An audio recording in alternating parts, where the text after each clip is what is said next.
Howdy, folks. According to my thing, I had the microphone was working before I started, so hopefully we're not going to be running into the same problem that we did um, yesterday, where my microphone didn't want to work. I'm still getting used to this. I'm still getting used to this. All right, well, welcome to Tuesday's Tips. Today we're going to be talking about color temperature in lighting, what that means, and how it affects your environment and how it affects your images. And also, how does white balance setting on your camera um, factor into this? So, the basics of it is the color temperature of lighting has to do with how either warm or cool the lighting looks. Now, by warm, we're talking about colors, the color of light that you would associate with like fire, like candles. So it's going to have a lot of an orange tone to it. It's going to have a lot of that golden kind of coloring that you would see like at a sunset. Well, the lighting from a sunset, not necessarily the clouds in the sunset. Um, and a cool light is going to be a lot more bluish. Um, so while the warm light kind of has the same kind of coloring tones as flames and that kind of thing, the blue light is going to be kind of reminiscent of snow and that kind of ice. So that is a cold color temperature. Um, and there's a couple of different things that go into what it means to use these things, and it all depends upon what you're doing when you're talking about your environment. A lot of homes, people prefer to set up warm lighting because it's much more relaxing. It has uh, a, a warm, friendly feeling to it. Whereas a lot of professional settings like offices and schools and stuff, they'll have a little bit more on the cool side of lighting, and part of that is that the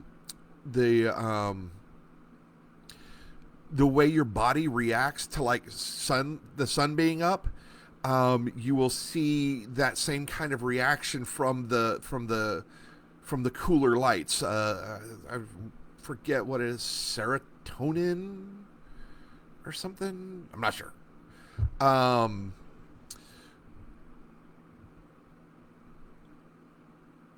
so, as far as your environmental aspect goes, how you want to have it set up for your environment, for your office. A lot of people like to have their workstation set with more cool tones, whereas where they're hanging out with their family and that kind of stuff will be a lot warmer tones.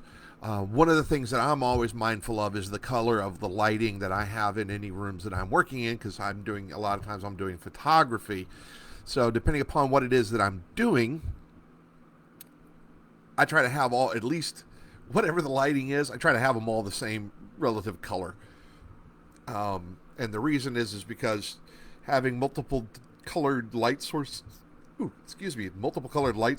in a photograph, it if you're trying to do what most people are doing with a photograph, like having fluorescent, having like a fluorescent type light in the background, and you're using a flash in the foreground, or even worse, having it incandescent, which are typically warmer lights, and the flash is typically on the cooler side.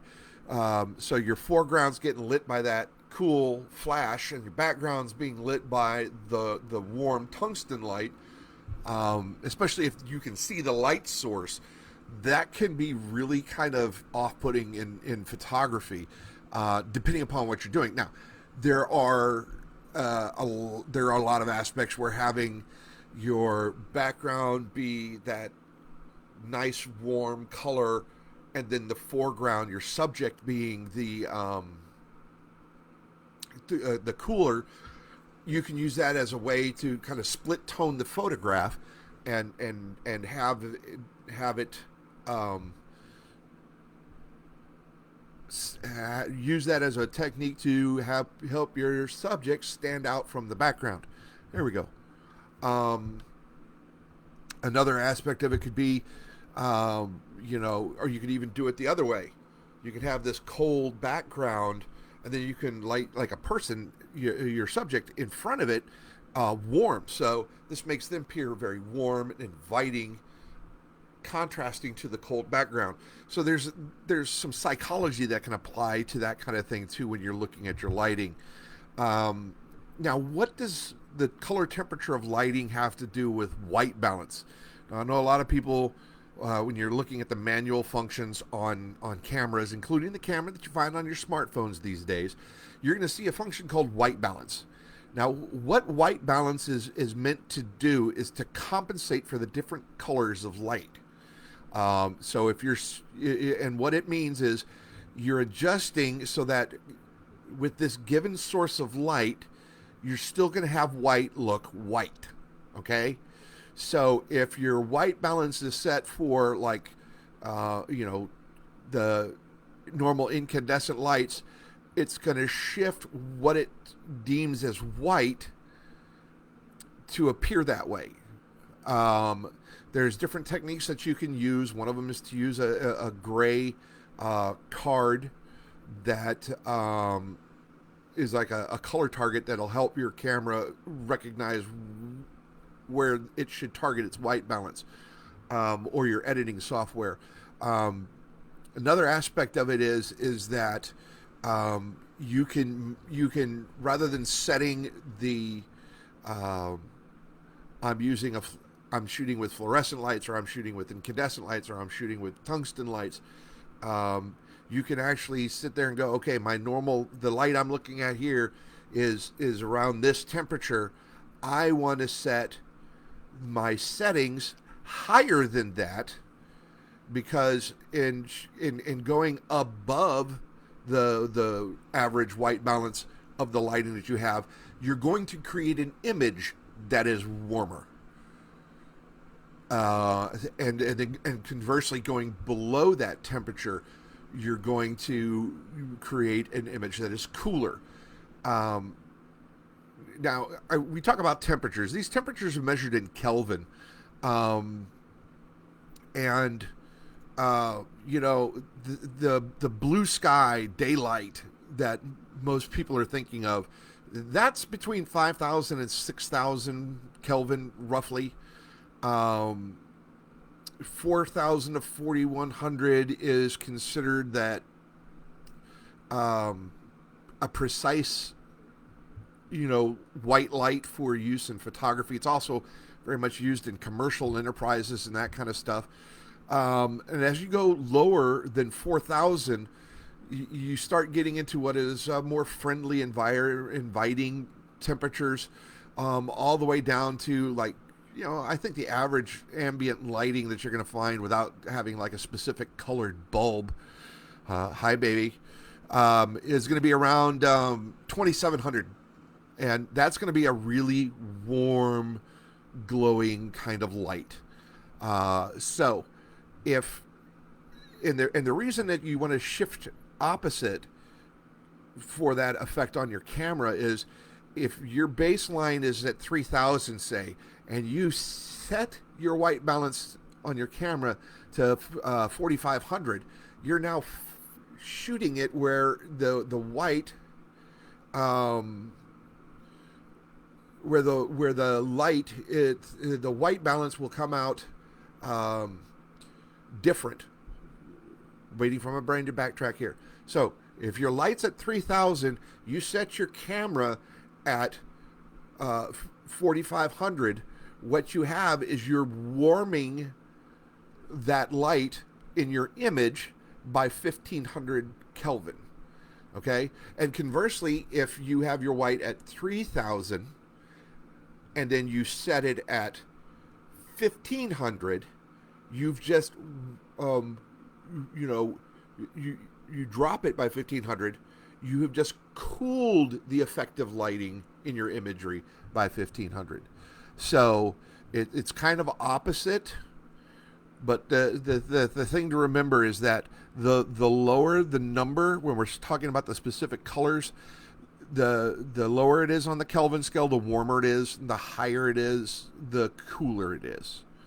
Now, Chrissy's asking, do I use a physical light meter or just the one built into my camera or phone? Both. But the thing to remember, though, is that a light meter isn't necessarily, you're measuring how much light you have. You're not measuring the color of the light. White light meters are set up to measure the intensity of light. And there's different ways to do that, different metering modes inside a camera, and that kind of thing. Now, for portrait photography, a lot of professionals will use a handheld light meter because I can put it right in front of my subject. I can trigger my light source, or if it's just the ambient light, I can trigger the reading on it, and I can find out exactly how intense my lighting is. And this is how bright it is. And this comes into play, especially when you're using multiple lights at different intensities. Like if I'm trying to do something where it's a very dramatic shot, where most of the light is coming from behind the subject, and the side facing the camera is more in shadow. So I'm going to measure this to want it to be lower than what I'm measuring from this side. So, and you set your exposure for the intensity of light on the far side. Whereas if you were doing, which is called a short portrait, short lighting, when the lighting is facing, when your brightest light is on the side facing away from the camera. When it's on the side that's facing the camera, that is broad lighting. And that's a whole different that's a whole different set of tips and tricks there, folks. But with the coloring, now, like say you're getting a headshot done and you're doing it for a professional, I'm going to put this on my business cards kind of thing.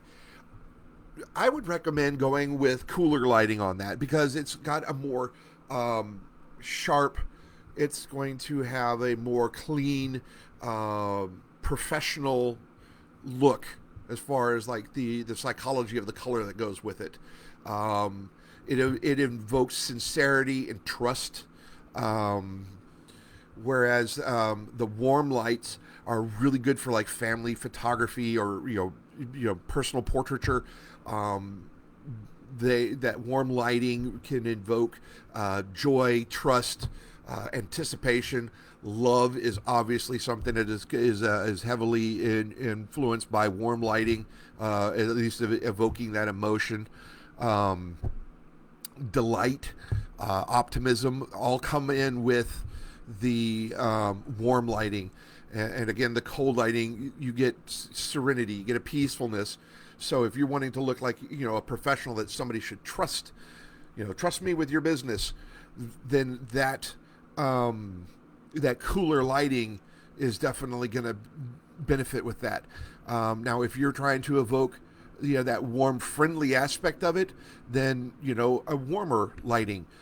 This is one of the reasons that you see so many pictures for like restaurants and stuff.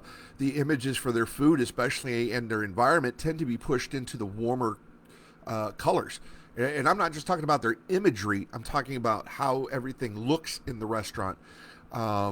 Those restaurants where you want to come and you want to sit and you want to relax and you want to enjoy your time, they're going to tend to be dimmer lighting, but also warmer lighting. Whereas if you go into some place where it's like, okay, get your food, eat it, and get out, they're looking for the high turnover. They're going to have much brighter lighting, and it's going to be a lot cooler.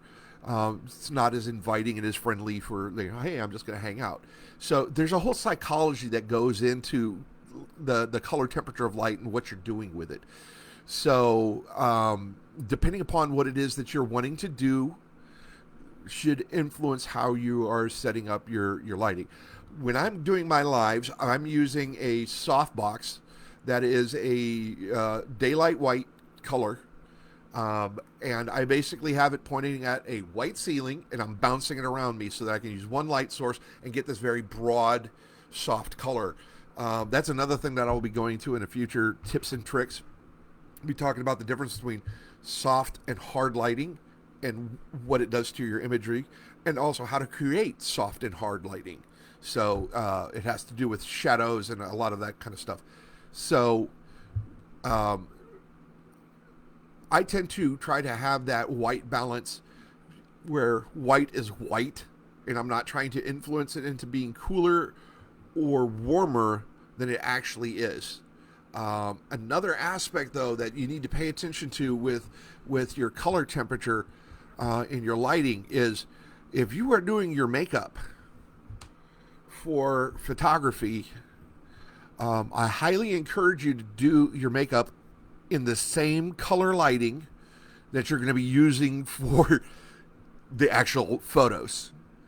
And the reason I say that is because if you do your makeup and your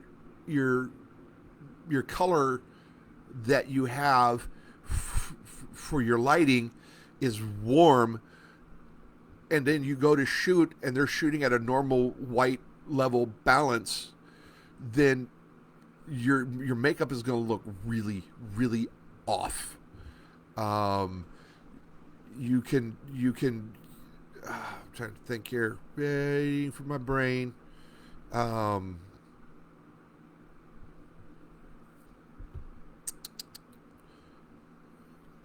had notes on this. I don't remember where I put them.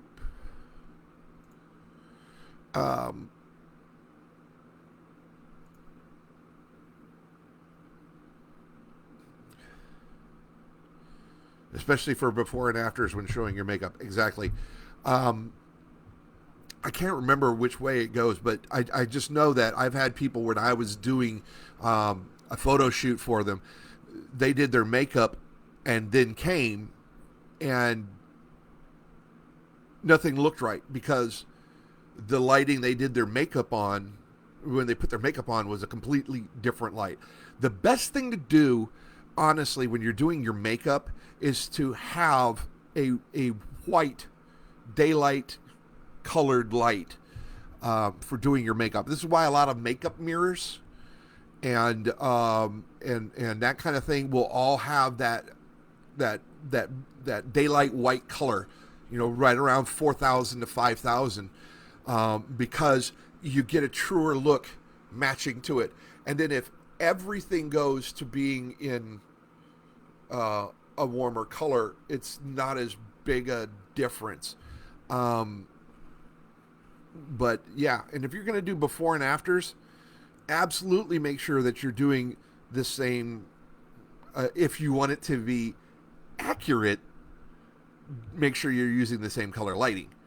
Now, there are aspects where they'll have harsh, cold lighting on the before because it makes them look sicker. It doesn't, it gives a very different psychological impact on the photo, whereas now they've got all the colors on, the makeup's on, and everything's all nice and smooth, and they've given it a little bit of a warmer tone. It looks much more inviting. This is actually some of the psychology I had to learn when I was learning about advertising photography. If I'm doing something for cosmetics, there's specific ways they want it lit, not just to show the true color of the cosmetics, but to have a psychological impact. So the overall image tones need to be a certain way and that kind of thing. So this is one of those things where, when you get into color and the overall color tones of a photograph or an image, there's a lot of psychology that you can include in this. But that all depends upon what it is that you're trying to do. Now, for the average person, the biggest thing to remember is for your environment, where you're living, how you're lighting the world around you, the cooler, bluer, white tones are going to give you a much more